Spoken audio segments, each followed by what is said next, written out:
Recently release হয়েছে ঋতিক রোশন আর junior এনটিআরের war 2 মুভিটি। ইয়াশ রাজ ফিল্মের স্পাই ইউনিভার্সের পরবর্তী অধ্যায় আয়ন মুখার্জির ওয়ার 2 সিনেমা হলে মুক্তি পেয়েছে, যা ভারতীয় সিনেমায় দুটি সবচেয়ে বড় সুপারস্টার ঋতিক রোশন এবং জুনিয়র এনটিআরকে একত্রিত করেছে। প্রত্যাশা ছিল আকাশ ছোঁয়া, কিন্তু ছবিটি কি সেই প্রত্যাশা পূরণ করতে পেরেছে, নাকি এটি এমন একটি ওয়ার যা ইয়াশ রাজ ফিল্ম ইতিমধ্যেই হেরে গেছে? আপনারা যদি ট্রেলার দেখে থাকেন তাহলে মূল কাহিনী জানেন।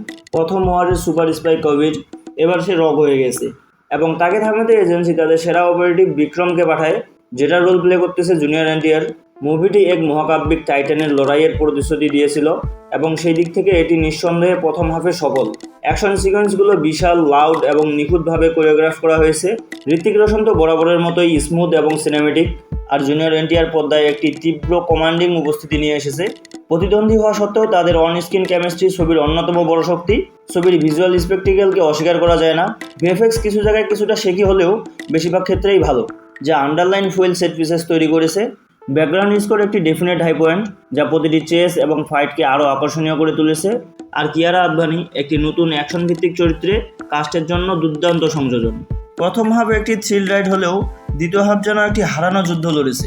প্লট যা প্রাথমিকভাবে সোজা মনে হয়েছিল, কবির এবং বিক্রমের শৈশবের বিস্তারিত একটি দীর্ঘ এবং অপ্রয়োজনীয় ফ্ল্যাশব্যাক সিকোয়েন্সের জালে আটকে পড়ে। এটি ইমোশনাল ডেপথ যোগ করার একটি চেষ্টা, কিন্তু এটি গতিকে টেনে ধরে এবং ন্যারেটিভকে ডাঙ্কি করে তোলে। ছবির মূল দ্বন্দ্ব কবির এবং বিক্রমের মধ্যে ক্যাট মাউস খেলা তার ধার হারায়।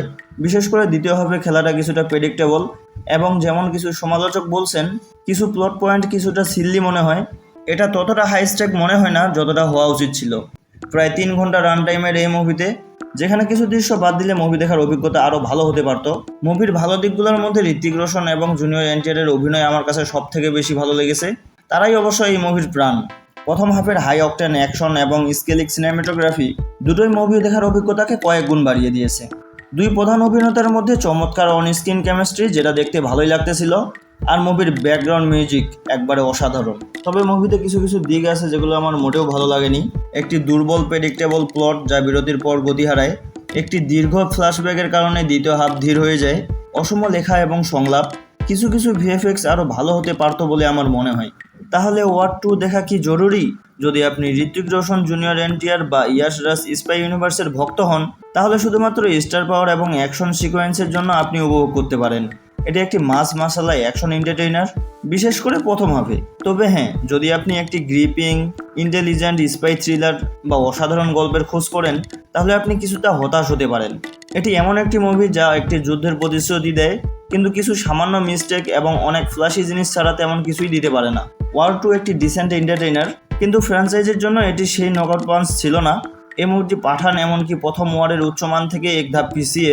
আমি এটিকে রেটিং দিব 3/5। আপনারা কি ওয়ার 2 দেখেছেন? আপনাদের কেমন লেগেছে কমেন্টে জানাতে ভুলবেন না। এই ভিডিওটি লাইক করুন, চ্যানেলটি সাবস্ক্রাইব করুন এবং নোটিফিকেশনের বেল আইকনটি বাজিয়ে দিন, যাতে আমাদের পরবর্তী রিভিউ মিস না হয়। পরের বার দেখা না হওয়া পর্যন্ত, this is Rifat Sarkar and you are Assam.